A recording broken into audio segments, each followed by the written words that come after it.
Carson was more than just the best late-night host.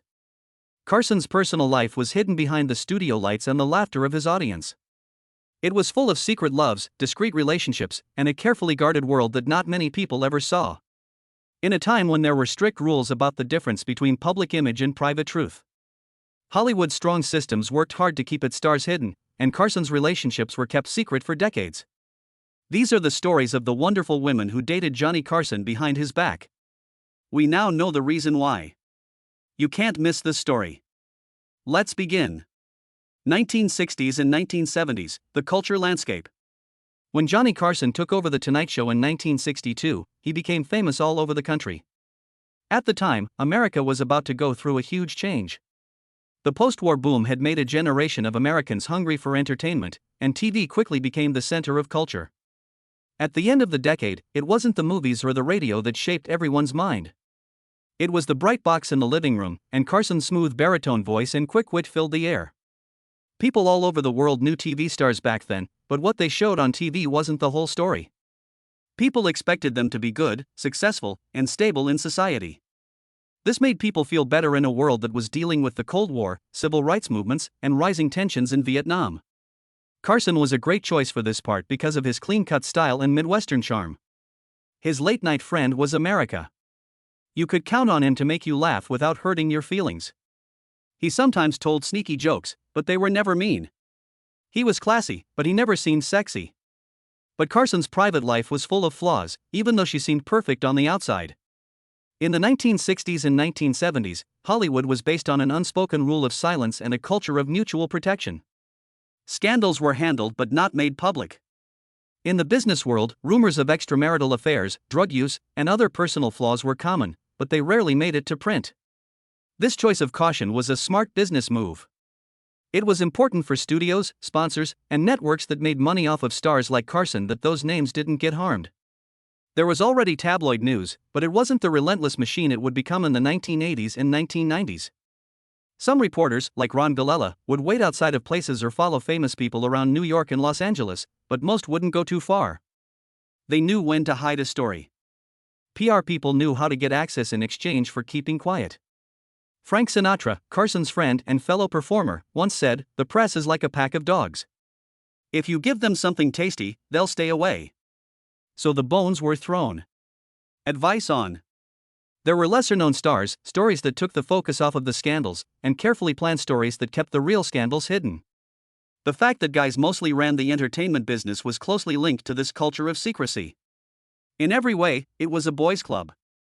A closed world where powerful guys like Carson, Sinatra, and Dean Martin could drink too much, have affairs, and do other bad things without worrying about what other people would think.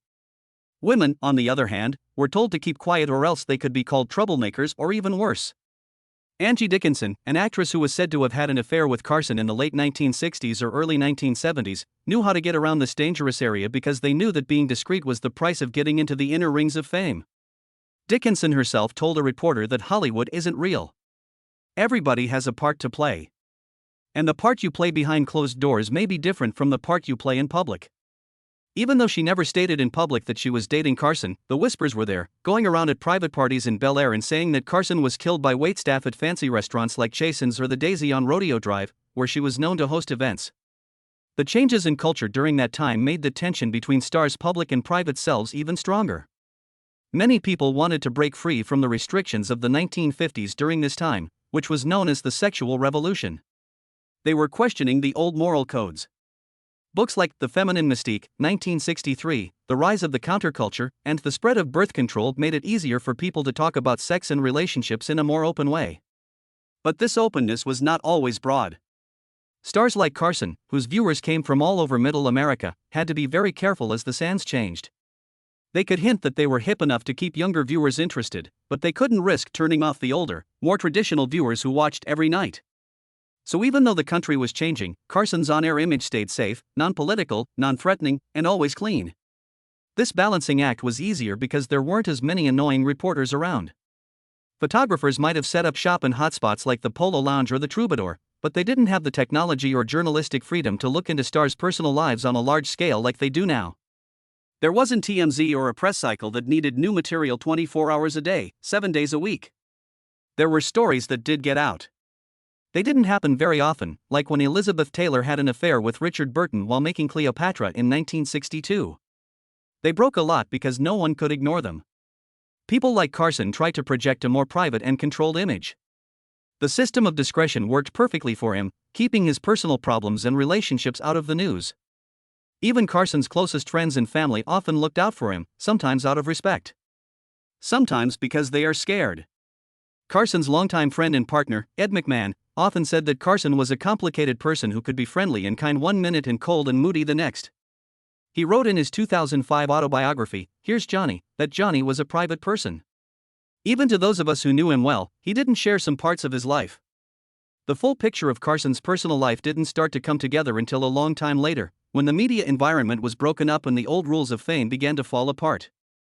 Things had changed culturally by that time. Today, we're going to reveal Johnny Carson's secret love life. For Marriages by Carson. No one could deny that Johnny Carson was the undisputed king of late-night TV. His power, charm, and impact were hard to resist. Carson created an image of a witty, all-American gentleman behind the scenes of The Tonight Show. But in the close-knit world of Hollywood, he was known as a man who couldn't get enough women. Carson's known relationships, especially his 4 marriages, even though his marriage to Joanna Holland from 1972 to 1985 was rocky, were just the tip of the iceberg when it came to his love life. For background, his first marriage to Joan Jody Morrill Wolcott in 1949 was a typical post-war relationship that fell apart as his fame grew and he changed as a person. Carson's work had put him in the national spotlight by the time they got divorced in 1963. His personal life had already started to fall apart in ways that the public never fully understood. Carson married model Joanne Copeland for the second time in 1963, at the same time that The Tonight Show was becoming very popular very quickly. Copeland was poised, stylish, and good at making friends. She seemed like the right match for Carson's new role as America's late-night king. While they were together, things were not easy. Long work hours, Carson's mental distance, and rumors that he was cheating on his wife all hurt their relationship and led to a bitter divorce in 1972. It was Carson's third marriage to Joanna Holland, a former model and celebrity, that went the worst. They got married in Santa Monica on September 30, 1972. When Carson was at the height of his fame and The Tonight Show was getting tens of millions of listeners, this relationship began. Many people thought Holland was a classy and calm woman who could hold her own in the high-class groups Carson frequented. Still, their marriage was known for being very unstable. There were public fights, Carson's affairs, and an emotional gap building between them. The media talked about their expensive lifestyle, like Carson's $5 million home in Malibu, and the fancy parties they went to. But behind the scenes, things were not at all exciting. No one saw Holland file for divorce on March 8, 1983. Not even Carson saw it coming. Resulting in a nasty breakup that was settled in 1985 with Holland getting $20 million in settlement. Holland thought about her marriage many years later and said that Carson was a man she could never really know. Carson's marriage to Alexis Moss, his fourth and last, in 1987 was very different. Moss was younger and had less of a connection to the Hollywood scene. She used to work at a stock company. Their friendship, which lasted until Carson's death in 2005, stayed mostly out of the public eye. Some people saw it as a calmer and more solid time in Carson's life, even though he had stopped being famous by that point. His fame was over, and a lot of the flash was taken away. They are unions, but they only tell part of the story. There were rumors that Angie Dickinson had an affair.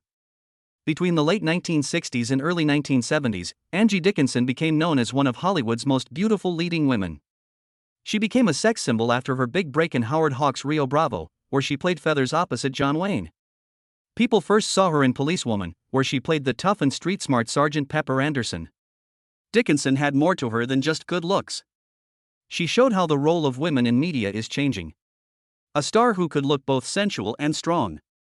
It was during this time of growing fame and cultural change that rumors started to spread that Dickinson might have been seeing Johnny Carson. Carson was the biggest star in the world by the early 1970s.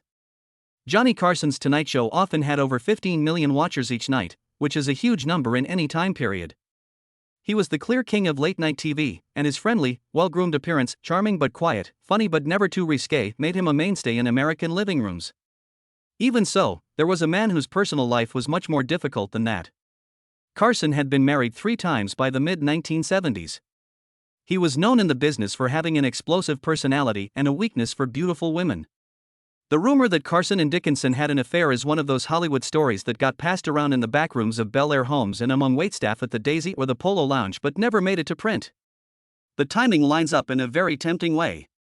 When Policewoman came out in 1974, it put Dickinson's career in high gear. At the same time, Carson was dealing with the end of his second marriage to Joanne Copeland, which ended in divorce in 1972, and the rough beginnings of his third marriage to model Joanna Holland. Several sources, who spoke on the condition of anonymity, said that Carson and Dickinson were seen laughing in dimly lit areas at private parties at fancy places like the Beverly Hills Hotel and at romantic dinners at La Scala. Those who knew them well could tell that they were getting along. This supposed link would have been both exciting and dangerous for both stars. It was said that Dickinson was not an easy person to tie down in later conversations. She once said, "I was never going to be a traditional housewife. I liked being on my own." On the other hand, Carson was known for being possessive and jealous, as many stories, including those from his son Chris and former sidekick Ed McMahon, would later show. For Carson, who worked hard to make himself seem like an easygoing, friendly host, he might have put his brand at risk by having an affair with someone like Dickinson in public. It wasn't just dirty tricks. It had to do with power. Carson's show counted on having a certain kind of universal appeal, which might not have been able to handle the smell of impropriety that an affair could bring. As a result, the two were said to get to parties separately. Keep your space when you're in public places. Although insiders like helpers, PR Flax and a few trusted fellow performers talked about a lingering touch backstage at NBC's Burbank studio, where The Tonight Show was filmed. They whispered in the dark halls and shared smiles that said a lot. An unnamed studio worker who worked on the show in the early 1970s said they saw Dickinson sneak into Carson's dressing room more than once after tapings and always leave quietly and without a fuss. They knew what each other meant, he said. The chemistry between them wasn't something they bragged about. It was in the air. Dickinson never said for sure that the affair happened, but what she said later hasn't done much to stop the reports. In an interview with Larry King in 2003, Dickinson was asked about Carson. She smiled and said, "Johnny was a wonderful man, very charming, and very fun." There was a long pause before she said fun, which made people look at her funny. After that, she smiled in her usual way. This made people think even more about it. In the same way, Dickinson talked about her past relationships in a 2007 Vanity Fair article as "a few wonderful memories with some wonderful men." Not saying who they are but giving a lot of room for interpretation. It was typical of her to carefully choose her words, never denying and never affirming. Don't give the tabloids a clear title, keep the mystery alive. Carson found it easy to picture how attractive Dickinson was. Men of his age were both attracted to and uncomfortable with the way she carried herself as a woman.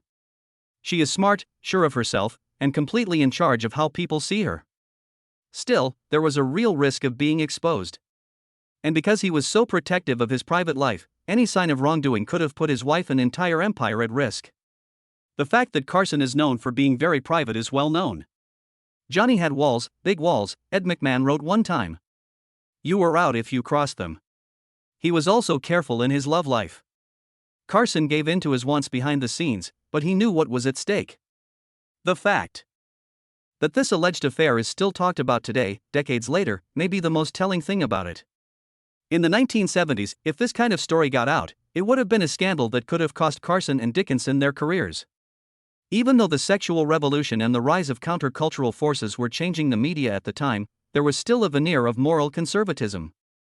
Angie Dickinson wasn't the only one, though. Moving on. The Short Night Out with Marilyn Chambers. Marilyn Chambers was a symbol of many of the problems in culture in the early 1970s. Chambers would soon become famous all over the country in a way that no one, not even the family-friendly advertising world, saw coming. She used to be a popular model and was famous for being the fresh-faced mother on Ivory Snow detergent boxes, with the slogan 99 and 44 100%. When Behind the Green Door came out in 1972, it was a big deal in the culture. It was a long, story-driven adult movie with Chambers as the lead. It wasn't just what was said that shocked them, it was her. The same woman who held a baby in her arms on laundry boxes was now the face of a sexual movement that was on the rise, though it was controversial. Along with names like Linda Lovelace, Chambers became a symbol of how quickly social norms were changing at the time. She was at the center of the public discussion about sexual freedom, pornography, and the limits of what is acceptable media. There were reports going around that Marilyn Chambers and Johnny Carson had a brief, low-key relationship during this time of chaos and uncertainty. By the beginning of the 1970s, Carson had become the undisputed king of late-night TV. The two had a brief relationship between 1972 and 1974, when Chambers' fame was rising and Carson was dealing with the end of his second marriage to Joanne Copeland. That chapter was short and almost whispered, and it was clear that Variety would never print it. Such as The Hollywood Reporter. A former Tonight Show worker who spoke privately in a 1990s article about Carson's life said that Chambers and Carson had a few casual meetings behind closed doors. Not important, just drinks, chat, and have some fun. The person also said Carson knew it was doomed to fail. Marilyn was a big story, and Johnny didn't want to get in trouble for it. It was only a moment. Yes, of course. For Carson, the risks were very high. Chambers was radioactive in the eyes of mainstream media, even though many guys in Hollywood were interested in her. Even though adult films like Deep Throat and Behind the Green Door made the business more well-known in the early 1970s, it was still seen as a seedy, taboo-filled place that was very different from Carson's character's good middle American values. In her later years, Chambers talked openly about the guys she met during that crazy time, but she never directly mentioned Carson. In an interview with High Society magazine in 2003, she talked about how strange it was that she was so famous.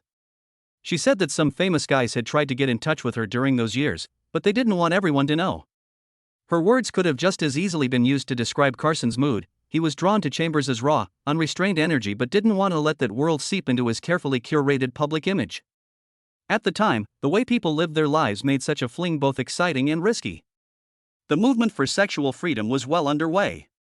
Behind the Green Door, there was someone who was into the porno chic style, where movies like it were talked about in the mass media and reviewed in the New York Times. Even though adult film stars were kind of liked on the surface, they were really seen as shady people who people both liked and laughed at. So, the two met in secret places, like Carson's dressing room after tapings, quiet areas of industry parties, and sometimes an invitation-only party in the Hollywood Hills where the music was loud, the drinks were flowing, and no one from the press could be seen. Chasen's house did not host any public meals or events where the two people shared a stage, like the Golden Globes or the Oscars. One source of The Tonight Show said it was just a bubble, the meeting point of two very different worlds. It was never meant to be more than that. But that wasn't all. A secret relationship with Morgan Fairchild. Morgan Fairchild was a blonde beauty with a striking presence. She was best known for her part as the sneaky Jennifer Pace on the soap opera Search for Tomorrow and later for her famous portrayal of the cold Jenna Wade on Dallas. At the time, she was the perfect example of a glamorous up-and-coming Hollywood starlet. She was aspirational, elegant, and had a sense of calculated desire that helped her get along with everyone in the entertainment industry's complicated social networks. Carson was the clear king of late-night TV at the same time that she rose to fame.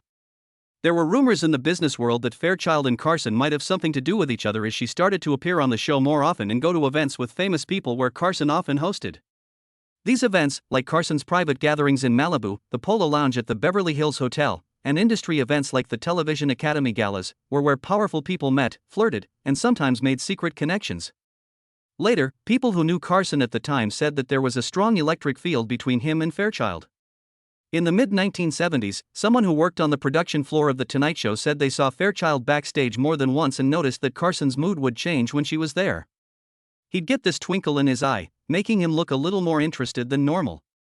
It wasn't just work. It wasn't that.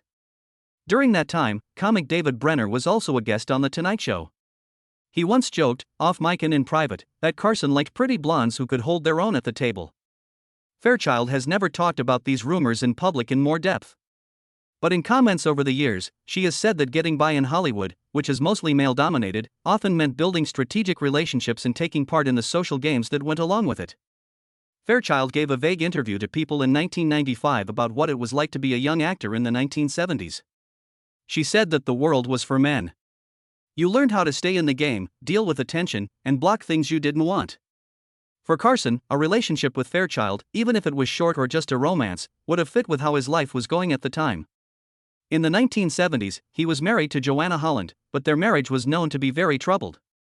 Carson had a lot of charm and was popular with beautiful, driven women. He was also at the center of television, which made him an interesting, but possibly dangerous, person. Fairchild was driven and knew how important it was to be close to powerful people. He may have found Carson's attention flattering, even if it was quiet and short-lived. At the time, there were unspoken rules that let these kinds of relationships grow without being noticed by the public. In those early years, paparazzi culture wasn't as strong as it would become later on. Behind the scenes, studio fixers and publicists often worked to keep stars like Carson clean in the eyes of the press. In the past, gossip columnists had a Hopper and a Luella Parsons. Later, they had a Rona Barrett. They might have heard rumors, but stories like that were often filtered, sanitized, or completely hidden, especially if the person in question was as powerful as Carson. Carson also had a reputation for being very strict about his personal life, even among the people he trusts the most. Someone who worked on The Tonight Show said that Johnny could keep a secret. You might think you knew him because of how he made you feel. But the truth is that you didn't. Not really. During the 1970s and 1980s, Fairchild's business kept going up. Even though Carson and her paths crossed from time to time, they seemed to keep a professional gap when they were together in public. But people who worked in the business continued to whisper quietly at dinner parties or over a drink at the Beverly Wilshire. About that short time in the middle of the 1970s when Carson and Fairchild seemed to have a relationship that went beyond work. An affair with Adrienne LaRousse for a short time. Adrienne LaRousse's name may not carry as much cultural weight today as the names of other stars from the same time, but in the early 1970s, she was a well-known face to people who watched soap operas and plays on TV. LaRousse was born in New York City in 1948. She started out as an actress with small parts on TV shows like The Doctors and Bonanza, as well as a few small roles in movies. She was often seen at Hollywood events, where she met producers, directors, and up-and-coming stars. Her high cheekbones, expressive eyes, and subtle beauty made her stand out. In this busy and often closed-off world, she met Johnny Carson. According to rumors spread later, the meeting probably happened in 1973 at a private industry event at the Beverly Hills Hotel, which Carson liked to go to after taping The Tonight Show. These parties were less loud and more private, and they were often where Hollywood's social life really got going. Carson, who was already several years into his third marriage to Joanna Holland, was known for being charming and quiet at these events. A staff member from The Tonight Show who spoke to a writer years later said that Adrienne was seen coming and going at strange times, sometimes late at night and sometimes early in the morning. The same person gave the impression that LaRousse always made sure not to be seen leaving with Johnny, but people did see them. LaRousse has never said anything about the supposed link in public, of course. And there have never been any photos, letters, or stories that can be proven to back up the rumors. Still, the rumors kept going, in part because of trends in Carson's personal life. Carson's work success was still shown by The Tonight Show, but his personal relationships were often more complicated and hard to find. Carson was married to Joanna Holland from 1972 to 1985, but there were times when they were emotionally distant because of Carson's famous bad moods and wandering eyes. There was a big difference between the warm, friendly man he was on screen and the cool, often guarded man he was behind the scenes. A popular quote from 1992 by Carson's longtime partner Ed McMahon said that Johnny was the best in front of the camera. But you never learned much about the man who worked behind the scenes.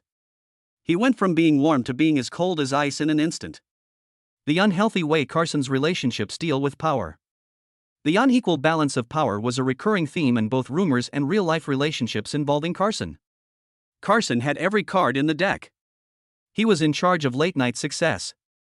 The person who could make or break lives with just one gig. Being friends with Carson was both a chance and a risk for young women in Hollywood. Still, Carson seemed to like people who weren't big stars yet. Women who wouldn't question his power, would keep quiet, and who, if things went badly, wouldn't have a way to expose him. Some people said she had short relationships with actresses like Elaine Joyce and Susan Anton, who were not as well known but were both beautiful and ambitious. Carson seemed interested in that. Some people in the know thought that Joyce, who was popular in the 1970s for her roles on game shows like Match Game and comedies, liked Carson for a short time. Anton became well known in the mid-1970s for her work in movies and as a model. It was said that she had at least a flirty relationship with Carson when she was just starting out. The way people lived at the time also helped Carson. In general, the entertainment business was a boys' club where strong men looked out for each other's bad behavior and reputations. There was an understanding that wasn't said. What went on at business events or behind closed doors didn't get reported or questioned. Women who might have spoken out would have put their reputations at risk and also their chances of getting a job in a field where guys like Carson were in charge. Carson's relationships also showed how hard things were for him in other areas of his life. His marriages were known to be very unstable.